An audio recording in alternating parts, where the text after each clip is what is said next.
But we're going to take a look now, Andy, at some franchises that we thought were dead and buried and got an injection. First and foremost, I suppose we best start with Batman, because after Batman and Robin, that Joel Schumacher debacle, a lot of us thought, that's it. It's curtains for the Caped Crusader.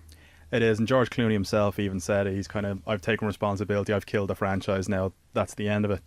And what kind of, the spark that kind of brought it back to life was the animated series was released in 1992-93, which was a long running cartoon. There was a lot of repeats in that. And that kind of went back to the comics and showed that there was a kind of a darker version of that, an alternative to Batman and Robin. So when Chris Nolan then took on, he was looking at doing a sort of a more serious, more grounded version of that.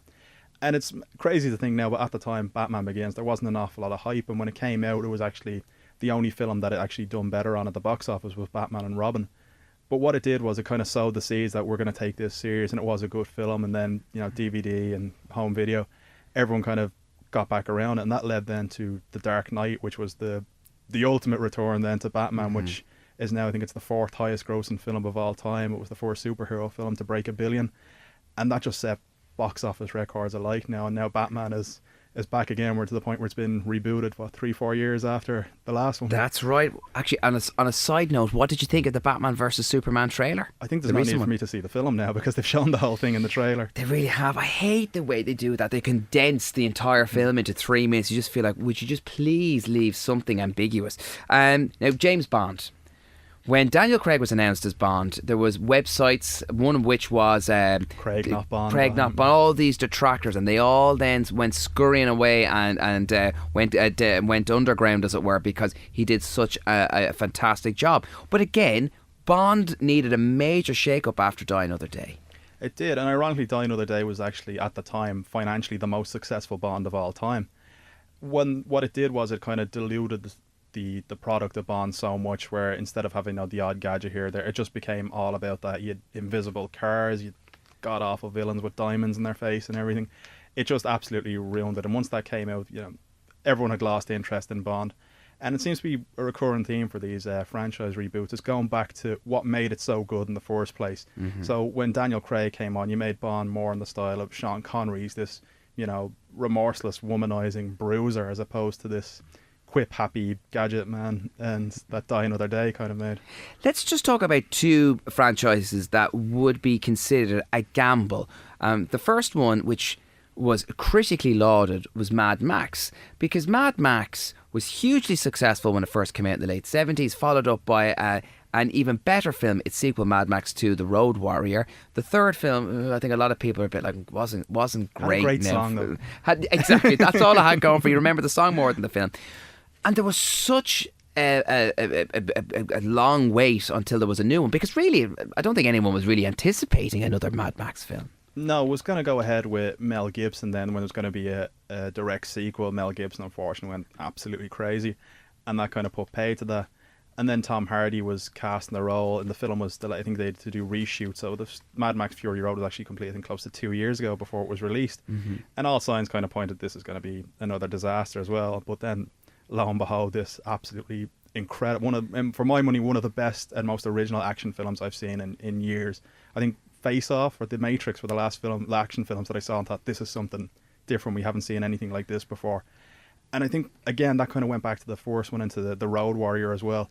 Once you go back to what made people want it in the first place, and I think that looks with Star Wars as well, what they're kind of doing with that. If you give people what they originally loved in the first place, they are going to come back to it. Absolutely, Andy. Now, I mentioned there was another franchise that could be considered a bit of a gamble, Planet of the Apes, because they already tried a reboot with Tim Burton starring Mark Wahlberg, and a lot of people came out of it very underwhelmed by it. So you would be forgiven for them, a lot of them thinking, well, why would we want to try this again? Underwhelmed, I think, is being very kind about that. It was absolutely horrendous. It just, again, took everything that made the original film great and just destroyed it, just tore it down and made it into this god-awful, paradoxical science fiction film. And there's actually a thing on the DVD where they have 2 whiteboards trying to explain the time loop. I'm sure anyone who's seen it knows the end of it, where the end is the Lincoln statue with the monkey head. That's right. And you're looking at, what the hell? If you need 2 whiteboards to explain a timeline for the end of your film, it's probably not the best. It's just tear it up and start again, which is what they done with Rise of the Planet of the Apes, It was very simplistic. Like it wasn't, like a futuristic version. It was very much set and grounded in reality, and it really humanized the apes as well. And I thought James Franco was fantastic in it, which isn't something you say in a lot of James Franco films. Yes. But even just that, it had an emotional heart to, like, the scene where he grabs the hand and says no. It's added something to it. Like, it's kind of humanized them in ways that the other films didn't do, especially not the Tim Burton one. Do you think maybe in its own little way it was influenced by Christopher Nolan? The fact there he was grounding a particular character, a series in reality? It is, and I think a lot of franchises have kind of had a misstep in doing that. They've seen the Batman model, which is okay if the character is dark to begin with, and it's kind of become the buzzword. It's darker, it's grittier. You can even see it with films like the Harry Potter franchise, where the films are, they're more grounded, they're darker. Automatically, they're trying to assume that that's better.